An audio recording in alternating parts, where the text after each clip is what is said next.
A palavra ASA, ela é uma abreviação, né, da palavra em inglês American Society of Anesthesiologists, que é a Sociedade Americana de Anestesiologistas, que no final da década de 80 propôs, então, a classificação do paciente que vai ser submetido à anestesia em 5 níveis diferentes, de acordo com o risco aí, né, de acordo com a saúde do paciente e com o tipo de cirurgia que vai ser realizado. Bom, então agora nós vamos ver aí como que é feita essa classificação. Bom, então aqui nesse quadro eu tenho de um lado aqui a classificação do ASA, que como eu disse para vocês são 5 níveis diferentes, e o ASA emergencial, que nós vamos explicar ao final aqui. Lembrando que ao classificar um paciente a gente vai usar a classificação ASA sempre em algarismos romanos, nunca em algarismos aí, álgebricos. A descrição do que é o ASA e alguns exemplos aqui de situações onde a gente pode classificar aí de acordo com o ASA, ok?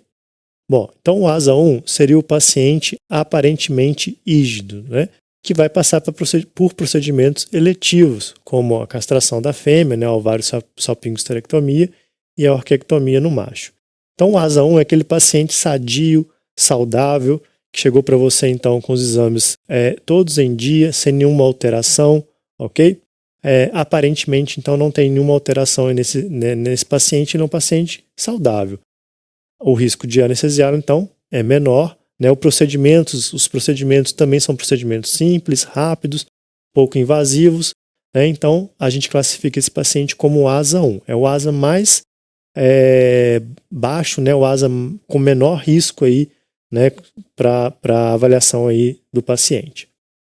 Bom, o ASA 2 seria o paciente com algum tipo de doença sistêmica leve, né? Ou seja, os pacientes que têm alguma doença sistêmica, porém, às vezes nem tem manifestação clínica dessa doença, né? A gente acaba descobrindo essa doença na própria avaliação do paciente. Clinicamente ele é estável, né? Não tem nenhuma alteração digna de nota. O proprietário ele não te procurou por conta daquela doença, ele está te procurando por conta da cirurgia e a gente acaba descobrindo uma doença sistêmica leve. Mas quem entra aqui no ASA 2? Os neonatos e os geriátricos, né? Neonatos aí, de uma forma geral, são os pacientes com menos aí de 8 semanas e os geriátricos aí com mais de 10 anos. Por que o geriátrico e o neonato entram em classificação ASA 2? Notem que ao aumentar o grau aqui do ASA, a gente está aumentando também o risco, ok? Bom, os neonatos e os geriátricos vão entrar em ASA 2 porque são pacientes um pouco mais difíceis de serem anestesiados, né? O risco aumenta porque a metabolização do fármaco é diferente, né? No neonato, os sistemas ainda não estão muito maduros, né? O sistema hepático de eliminação de fármacos, o sistema termorregulador do neonato também não é maduro, né? A glicemia também é difícil de ser mantida, então isso tudo pode influenciar na sua anestesia.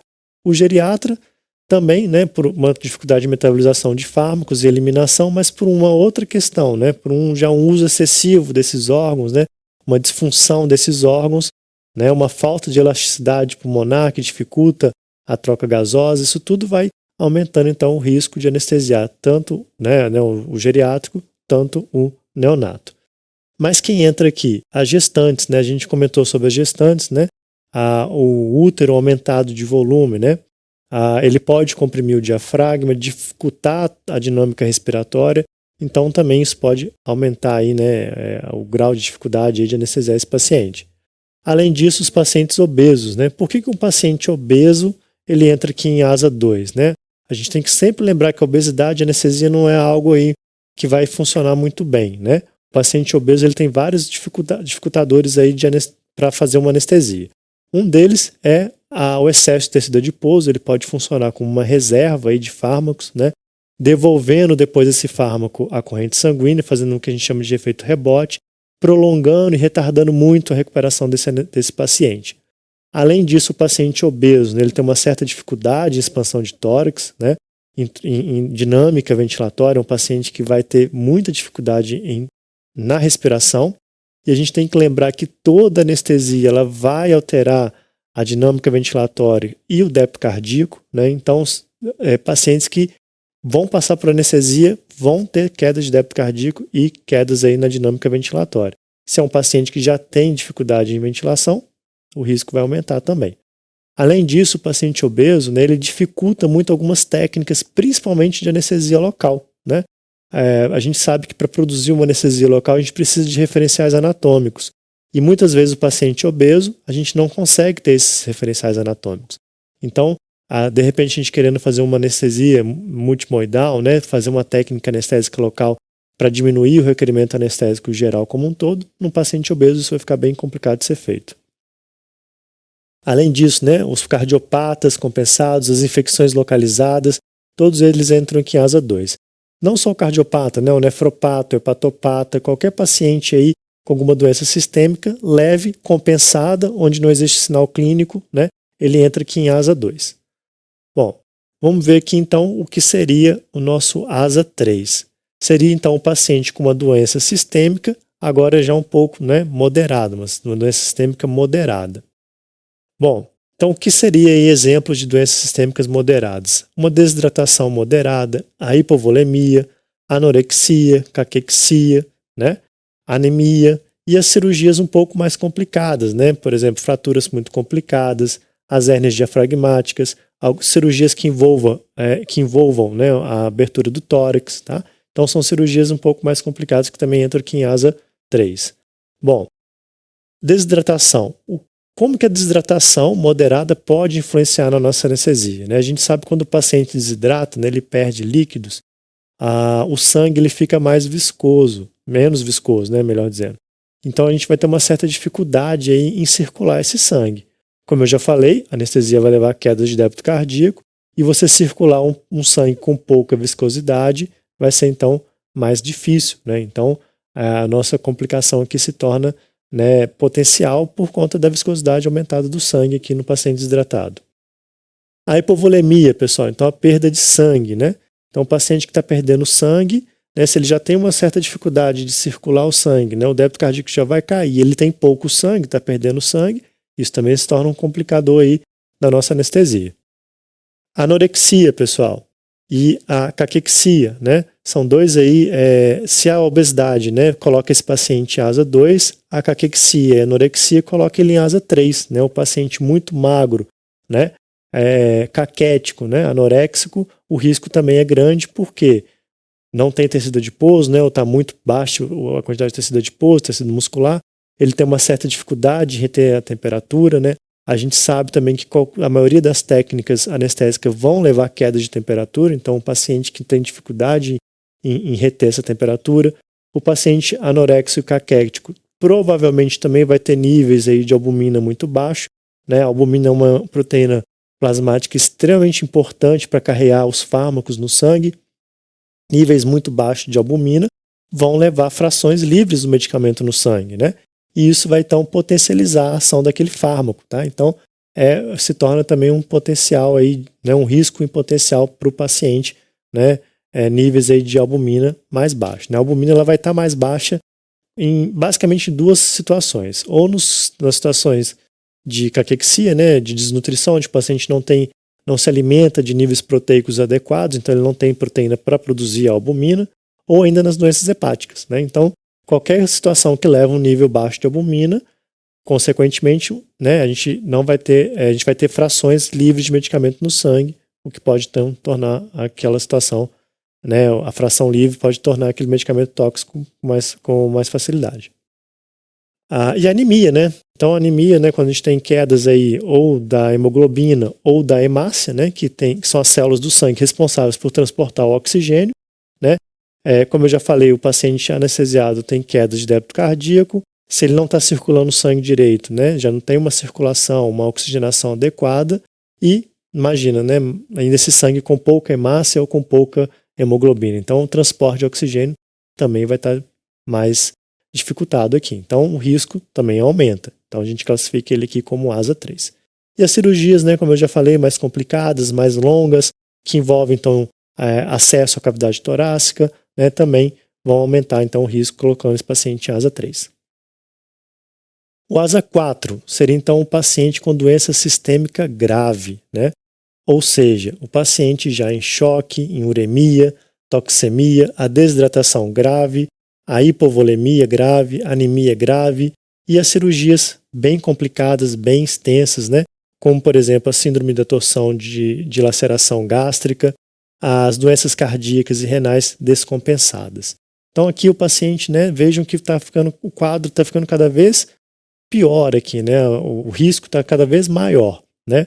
Então olha lá, o choque, né, por definição, então o choque seria aquela condição onde a gente tem uma baixa perfusão tecidual, né, uma baixa chegada de sangue nos tecidos, uma falta de oxigenação adequada nos tecidos, uma baixa perfusão de sangue, ou ainda uma incapacidade dos tecidos em aproveitar aquele oxigênio, tá? E usar aquele oxigênio.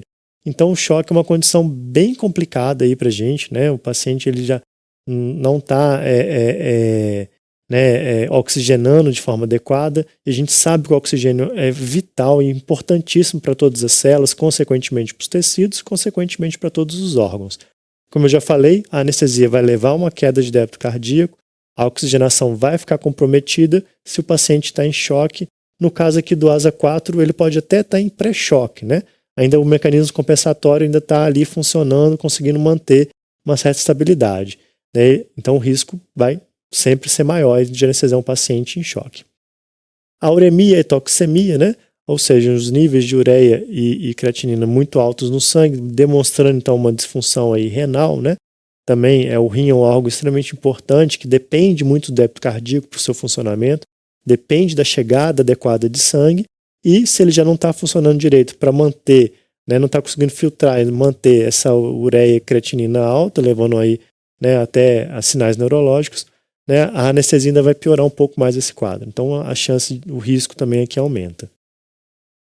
A desidratação grave, né? Então, a gente falou da desidratação moderada, né? Desidratação grave, níveis de desidratação acima aí de 10% já é considerado grave, né? Um paciente, de novo, que o sangue vai ficar cada vez menos viscoso, né? Com uma dificuldade cada vez maior em circulá-lo, né? E potencializado aí pela anestesia, pela queda do débito cardíaco. A hipovolemia, né? Aqui também grave, né? Então, perdas de sangue muito acentuadas, né? A mesma coisa, a gente não vai ter, então, a circulação adequada de sangue por conta da anestesia, queda do débito cardíaco e pouco sangue, né? Um cenário bem ruim aí para se pensar em anestesia. Da mesma forma que as anemias graves, né? Então, o paciente ou com a baixa muito grande de hemácia ou de hemoglobina, né? Não vai ter essa circulação de sangue adequada, de oxigênio, e a anestesia vai piorar um pouco ainda mais isso aí. E aqui também vai entrar os pacientes, né, cardíacos, renais, hepatopatas, descompensados. Então, seria aqueles pacientes com doenças, mas aqui já descompensado, né, já com sinal clínico, né? Então, é o cardiopata que cansa, que tosse, que tem síncopes, né? É o hepatopata que tem ascite, tem nível de proteína baixo, tem icterícia, enfim, né? É o renal que já não consegue mais filtrar o sangue direito, né? Já tem uremia, toxemia. Então é um paciente aqui com a doença sistêmica já instalada, já grave, já com sinal clínico, né? Todos eles, né, de novo vão, né, o risco vai só aumentando aí de anestesiá-los. O nosso ASA 5 seria então o paciente moribundo, tá? Sem expectativa de sobrevida, com ou sem cirurgia nas próximas aí 24 horas, né? É um paciente que a gente costuma falar que já está em falência múltiplas dos órgãos, né? O choque já está instalado, né? E já está aqui, né, tendo suas consequências, né? Então o ASA 5 é um cenário bem ruim, né? Um paciente aqui que precisa de uma intervenção, né?